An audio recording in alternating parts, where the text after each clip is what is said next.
नमस्कार उत्कली चैनल आउ एक प्रस्तुति को आपण को हृदय स्वागत करुच्ची जेमितिकी आपण माने परदा उपरे देखुछंती गोटे वाक्य आरती कली आशीष नेली उचित दक्षिणा देली। बंधुगण ए वाक्यटी लेखिबार उद्देश्य हेउछि ए वाक्य रे तीनोटी भूल शब्द बा अशुद्ध शब्द रही से गुड़िक हेउछि आरती आशीष उचित। प्रकृत रे एहार शुद्ध रूप कौन हबो से विषय रे आज रही संक्षिप्त आलोचना। प्रथमे हेउछि आरती तरे दीर्घईकार मात्र एहार ठीक रूप हेबो आरती तरे ह्रस्वईकार। एहार प्रकृति प्रत्यय आ रम ती तेणु आळती अर्थरे एहार बनान आरती बा तरे ह्रस्वईकार हेबो। सेहीपरि आ गोटे शब्द आशीष तालव्यस्ୟରେ दीर्घईकार यह हेउछि भाषा वैज्ञानिक मतरे भूल। एहार प्रकृत बा शुद्ध रूप हेबो आशीष तालव्यୟରେ ह्रस्वईकार।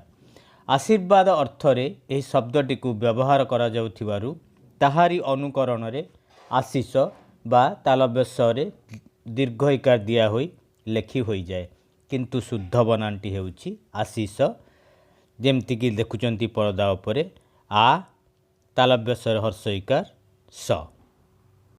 सेहीपरि आ गोटे शब्द उचित जहाँकि तरे हलन दिया जाइछि। एही शब्दटी हलन देले भूल हेबो यह हेउछि भाषा वैज्ञानिक मत। प्रकृत शब्दटी उचित यह विशेषण एथिरे ज प्रत्यय जोग करा जाई उचित प्लस ज बा युक्त ज यह औचित्य करा जाए किंतु जो माने तरे हलन दियंती से माने उच्चारण को अनुसरण करुछति बोली युक्ति करती।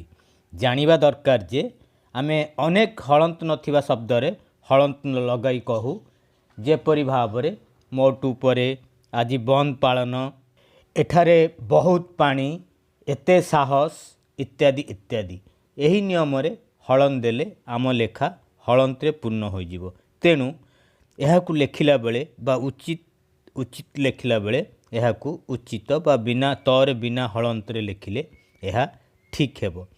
उपस्थापनटी समय दे देखिथिबारु सुनिथिबारु आपनकु हृदयरु कृतज्ञता ज्ञापन करुछि। धन्यवाद। वंदे उत्कल जननी। आजिर दिनटी आपनक पई मंगलमय हेउ एतिकी प्रार्थना।